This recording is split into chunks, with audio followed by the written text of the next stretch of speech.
The Ghana Meteorological Agency, GMET, is demanding the payment of 80 million cedi in debt owed by the Ghana Civil Aviation Authority and the Ghana Airport Company Limited. According to the Director General of the Ghana Meteorological Agency, Eric Esuman, the amended act of the Meteorological Agency enjoins the two organizations to pay his agency a percentage of every fee they charge in the operations. However, they have refused to make the payment since 2019. They cumulatively owe the agency about 80 million Ghana cedis. This, Eric Esuman says, is affecting the operations. He wants the ministries responsible for the entities to compel them to honor the payment. They owe us a lot, to the tune of over 80 million Ghana cedis. Over 18 million? 80 million Ghana cedis? Yes, since the act was passed. 2019? 2019. So 2022? 2020. June? Yes.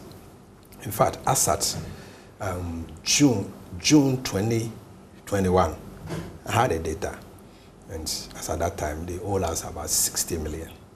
Wow. Per the data that I had. We are supposed to do a reconciliation with them, and written to them, they've not been cooperating that much. In fact, when we cry and cry and cry, they will throw something at us. Take this. But that's not what we are looking for. It's a law that must be complied with. What does the law say? So if you even give me a certain amount, what percentage of that to the, how much you have collected? What is that? And so we've had some series of meetings with the airport company and civil aviation. And with the airport company, we started a reconciliation with them. We've not gotten far. We met only once. They were supposed to get us the data, as challenging the one that we think we have, because the argument is that, well, billing is different from, it's different from what they have received. So they can expect this much, but actuals may be different from the projected. And so I said, fine, whatever it is, you have the data, let's sit down and let's do the reconciliation so that we know exactly how much you owe us. And then how are you going to, when are you going to pay the money? Start paying. And they have so many excuses that they give, but I think Ghanaians were aware of your challenges, and in spite of that, they give us the law. We also have our challenges, so you can't use your challenges to deny us what Ghanaians has given to us. So why is it difficult for them to do that? What have they been telling you? The poor company will tell you that they took loan to build Terminal 3 and developing airports, and this loan has been guaranteed by the government, and they are using those receipts to service the loan. And so they give it to us to affect them servicing the loan. That's the airport company argument. But seriously speaking, civil aviation, I don't get the argument. The argument is that they are challenged, they don't have enough money, and there are difficulties. We all have difficulties. We all have difficulties. We are seriously constrained with this equipment I spoke about. Very expensive, and we need more.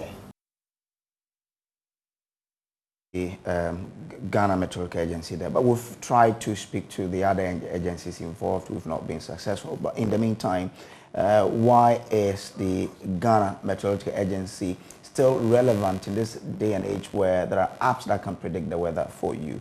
We've been joined online by Professor Ben Lamte, who is a professor of meteorology, and joins us on Zoom to help us with some answers. Prof, why does Ghana still need the Ghana Meteorological Agency in these times when I can get everything about the weather on my phone?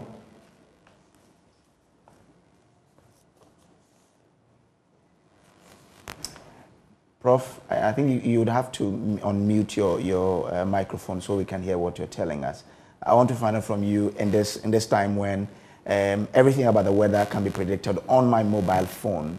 Why do we still need the services of the Meteo Agency? Yeah, thank you very much for this opportunity, and good morning to your very good listeners. We still need the Meteorological Service Department to continue giving us the forecast which we receive on our apps in the first place. That's number one. Number two, the Meteorological Services Department is responsible or is mandated to actually make the observations which are used for different purposes. That's number two. Number three, you heard the Director General talking about aviation. Meteorological Services Department has a very significant role in the aviation industry. There is something called the route forecast. Before the plane takes off from Accra to any destination, they go to the forecast office. The pilots are briefed and they are given information as well, which they will use throughout their journey.